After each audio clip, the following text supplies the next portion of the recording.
تفاهمنامه تولید 10,000 مگاوات برق با شرکت عزیزی انرژی و ارزش 10 میلیارد دلار امضا شد. بیا هم زویم دما دلته کوم زه نه کوم سیاسي سړی یم او نه کوم سیاسي برنامه لرم او نه بل دا چې زه کوم خاص هدف و شرط و شرایط زه لرم. یوغو په مختلفو بخشو کې هڅې کړې دي او سرمایه‌ګزاران را دعوت کړي دي، خپله بودیجې اختصاص کړي دي.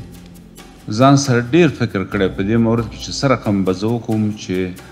زه حد اقل لکه د دې خلکو ته داسې یو شی وکړم چې هغه سبب د دوی د اقتصاد د لوړېدو او د بیکارۍ مخه ونیسي.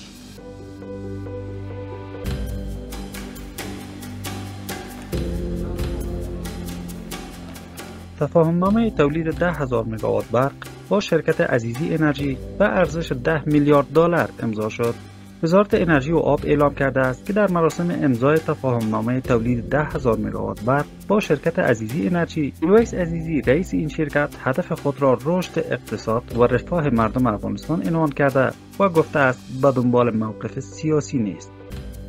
زما بیا هم زویم دما دلته کوم زه نه کوم سیاسي سړی یم او نه کوم سیاسي برنامه لرم او نه بل دا چې زه کوم خاص هدف و شرط و شرایط زه لرم. زه د دې وطن بچی یم، دا وطن راباندې ګران ده او غواړم چې یو شی جوړ کړو چې د دې ولس په خیر باندې او د ولس او د خپل سیال سره سیال شي. دا مې هدف ده. اکنی یعنی هر څوک په دې باندې پوهېږي، یعنی که چېرته دا پیسې زه په هر ملک د دنیا کې سرمایه ګزاري وکړم، یعنی د ده به ډېر غټ عاید و ډېر زر ماته لاسته راځي. ولې خبره ده چې مخکې ما وویل نن وایم چې زه 43 کاله عمر لرم، زه به 100 کاله ژوندی یم، خو یو شی به یو اساس به دې ملک ته سره کېږي، تاسو په کومک د تاسو ټولو مشرانو په کومک سره دا به یو شی دې وطن ته چې تر اوسه په دا 100 نه اضافه کېږي، یو 100 کاله کېږي چې د افغانستان استقلال اخیستل شوی ده، خو افغانستان اقتصادي استقلال نه درلود. خو دا به یو ډېر هېوادونه داسې نه دي، خو باید موږ په خپل موټو باندې په خپل بازو باندې هغه باندې خپل لاسونه بډ وو. هیڅ نه وه ملک د دنیا بې مقصده او بې هدفه دلته چې نه جوړوي، هغه کومکونه او هغه دا وطن نشي جوړولی. ډېر خلک راغله خو زیربنای تاسو ته جوړه نه کړه، نه دې وطن ته اساسي زیربنایی شی دې ملک ته جوړ نه کړه.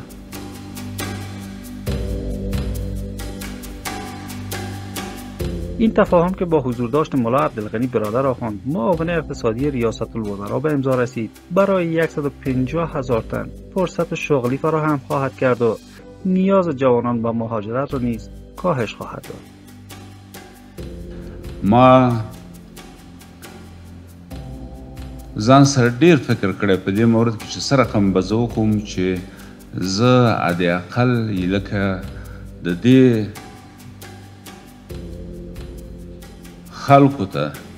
داسې یو شی وکړم چې هغه سبب د دوی د اقتصاد د لوړېدو او د بیکارۍ مخه ونیسي. نو د دې په خاطر باندې ما چې هر څومره فکر ځان سره کړی وم، دغه یګانه لاره او اصلي او مهمه لاره دا چې د دې برق انرژي او برق باید جوړ شي. یو هېواد چې برق او انرژي ونه لري، هغه داسې ده چې یو انسان که چېرته خالي یو وخت وچه ډوډۍ خوري او یو نفر ښه ویټامینونه خوري او بیا هغه یو میاشت داسې هغه ضعیفه یي او دا بل په انرژي یو بل ته ورته وایي چې دواړه منډې ووهئ نو هغه څوک چې انرژي ونه لري خو هغه بلیږي نو افغانستان مخکې ما ویلي و نن بیا وایم چې افغانستان ډېر ښې منابع لري خو د سرو زرو توشکه ده خو ولس یې په وږي نس باندې پیسملي د دې د حل دپاره ما د سوچ چې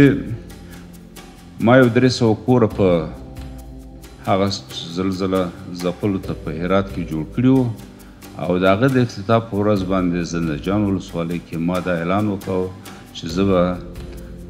د 10 میلیاردو په ارزښت باندې سرمایه ګزاري کوم د انرژي برخه ما د دنیا په خپل شخصي ارتباطاتو باندې ما د دنیا ډېر بانکونه سره راټول کړي وو چې هغوی پیسې په دې مورد کې واچوي او دا دې قسمت کې سره مختلف شو 1000 megawatt for high return, 750 megawatt for bulk, 300 megawatt for bulk. عبداللطیف منصور سرپرست وزارت انرژی و آب نیز با اشاره به منابع و ظرفیت‌های موجود در کشور از سرمایه‌گذاران خواسته تا از فرصت‌های اقتصادی در افغانستان بهره برداری کنند. په دې هکله باندې 4 کاله کېږي د افغانستان اسلامي امارت چې دلته اقتدار ته رسېدلی ده یوغو په مختلفو بخشو کې هڅې کړي دي او سرمایه ګزاران را دعوت کړي دي خپله بودیجې اختصاص کړي دي لله الحمد هغه ضربت ادارې قرار نه دي کېنستلي او د خپل توان او د وس مطابق موږ هلې ځلې کړي دي خو دا چې بیا بعضې خلک سرمایه ګزاران راغلي عملاً کار شروع کړی بعضو به وعدې کړي تر اوسه پورې نه دي راغلي خو په مجموع کې که موږ وګورو یو نظام ده چې د هغه مسؤلیت ده یو ملت ده چې د هغه مسؤلیت بیل ده